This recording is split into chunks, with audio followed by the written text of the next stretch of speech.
Hola, buenos días a todos y a todas. Mi nombre es Coro J. Juanena y estoy encantada de compartir este espacio con vosotras y con vosotros que nos permite colaborar y debatir sobre nuestras experiencias docentes.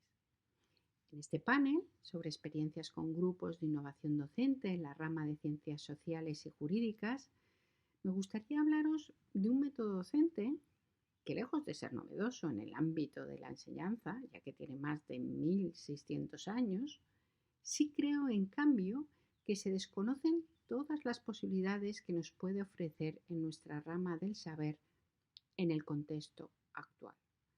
Y además, me gustaría enmarcarlo dentro de la nueva corriente pedagógica denominada educación lenta o slow learning. Nos pasamos nuestra carrera profesional disertando y volcando nuestra imaginación en la creación de nuevas herramientas docentes cuando tenemos a nuestro alcance un excelente método para la enseñanza de las ciencias sociales que nos brinda la posibilidad de que nuestras alumnas no solo aprendan, sino que adquieran el amor por el saber. Y este es el método socrático aplicado a la enseñanza de las ciencias sociales. No es mi intención aquí describir el método en sí, ya que su aplicación se puede realizar de muy diversas maneras, sino lo que pretendo es describir sus beneficios, los beneficios que nos ofrece y enmarcarlos dentro del movimiento Slow Learning o educación lenta, movimiento pedagógico que surgió en torno al año 2002 como una consecuencia y especialización más de la filosofía de vida del famoso movimiento slow que surgió en Italia en los años 80 del pasado siglo y seguro que conocéis todos, ¿no? A raíz del slow food y que ha ido ampliándose a otros ámbitos de nuestra vida cotidiana. Como veremos más adelante, esta filosofía del slow learning y el método socrático están muy relacionados, ya que comparten principios y fines. Pero primero me gustaría describiros muy brevemente cómo podemos poner en práctica el método socrático y, por supuesto, respetando su enorme aplicabilidad y hablaros un poco de sus beneficios. Y luego veremos qué características comparten con el slow learning y terminaré con unas breves conclusiones sobre estos dos conceptos y su aplicabilidad en la docencia actual. Uno de los principios del método socrático, como me imagino que ya sabéis, es que los conocimientos importantes no los aprendemos de otras personas, sino que están dentro de nosotros mismos y los experimentamos cotidianamente. De ahí la famosa frase de Sócrates: solo el conocimiento que llega desde el interior es verdadero conocimiento. Esto puede ser chocante si lo que nosotros queremos impartir es el contenido de un temario, de una asignatura. Sin embargo, pienso, y me consta por mi propia experiencia, que efectivamente es muy posible iniciar ciertos temas de las ciencias sociales y profundizar sobre ellos utilizando el método socrático. Existen diversas maneras de poner en práctica el método socrático. Yo aquí he escogido para esta ocasión la que nos propone Dries Boole, que es el consejero filosófico y facilitador del diálogo socrático en Ámsterdam, ya que se va a centrar en el diálogo socrático y nos va a ofrecer una sencilla receta práctica, lo de sencilla receta entre comillas, pero hay muchas más aplicaciones interesantísimas. Por ejemplo, la de García Naurro, que la va a aplicar al análisis de texto, y otras muchas más. Bien, como decía, podemos comenzar con una pregunta general que debe ser contestada en base a la experiencia personal. Por ejemplo, en mis clases de sociología, la pregunta puede ser: ¿qué es el conflicto? ¿Qué es la burocracia? Incluso, ¿qué es la sociedad? Bueno, puede parecer particularmente sencillo y aplicable al temario de sociología general, pero creo que incluso también se pueden utilizar para temarios de antropología, de historia, de cuestiones jurídicas, interesantísimo también, y de otras ramas del saber de las ciencias sociales.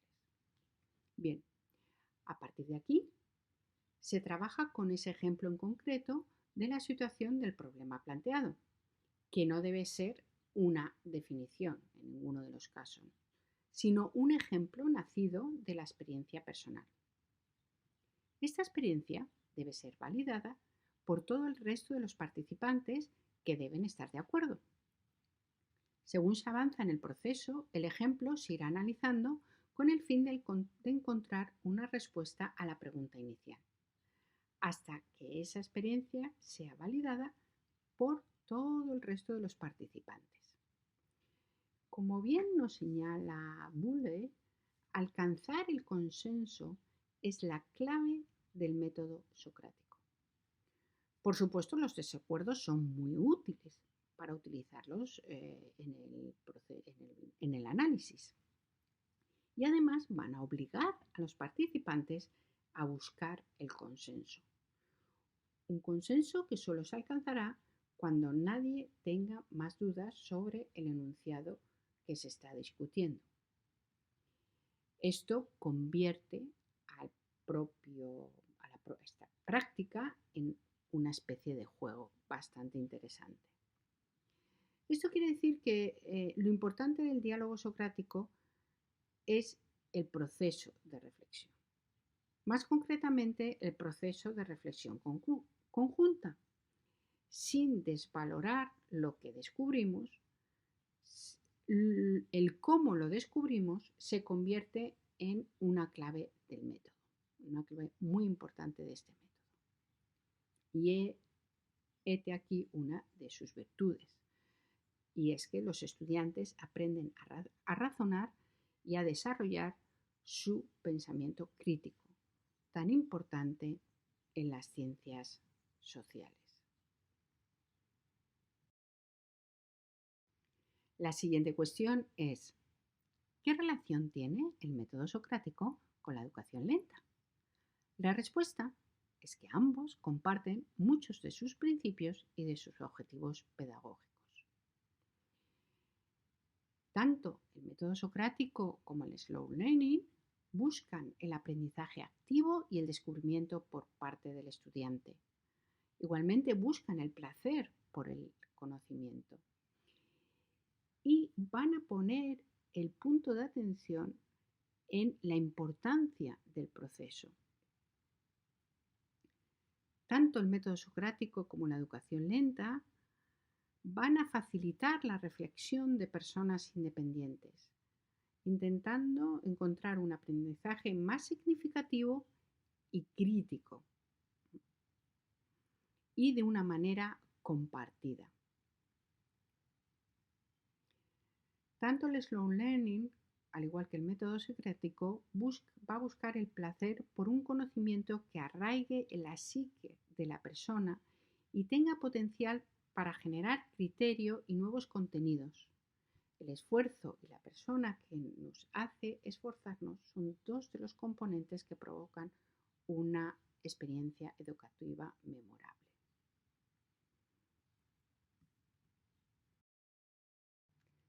Muchas de vosotras pensaréis, y con cierta razón, todo esto está muy bien, pero en el sistema educativo actual, con aulas abarrotadas de alumnas y de alumnos y extensos temarios que debemos impartir, se hace imposible la aplicación de estos métodos.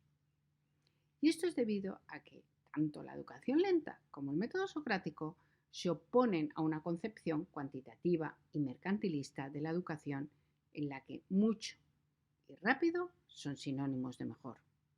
Sin embargo, pienso que sí es posible ir introduciendo métodos docentes más acordes con las necesidades de la sociedad actual, donde una búsqueda por Internet les puede ofrecer a los estudiantes la cantidad de información que necesiten. Y lo que sí en cambio necesitamos son estudiantes críticos capaces de pensar independiente y creativamente. Además, en cualquier caso, no debemos dejar de luchar en contra de la producción industrial, intelectual y en serie, con su inflación de notas, títulos y abultados currículums vacíos de saber. El saber entendido como el conjunto de conocimientos amplios y profundos que se adquieren mediante el estudio o la experiencia. Esta producción neoliberal de la educación y del conocimiento terminará agotándose por sí misma. Debemos cambiar nuestras dinámicas en la producción del conocimiento de las ciencias sociales para que éstas vuelvan a ocupar el lugar que les corresponde en nuestra sociedad. Bueno, hasta aquí ya he terminado. Muchas gracias por la atención y encantada de responder las preguntas que tengáis. Buenas tardes.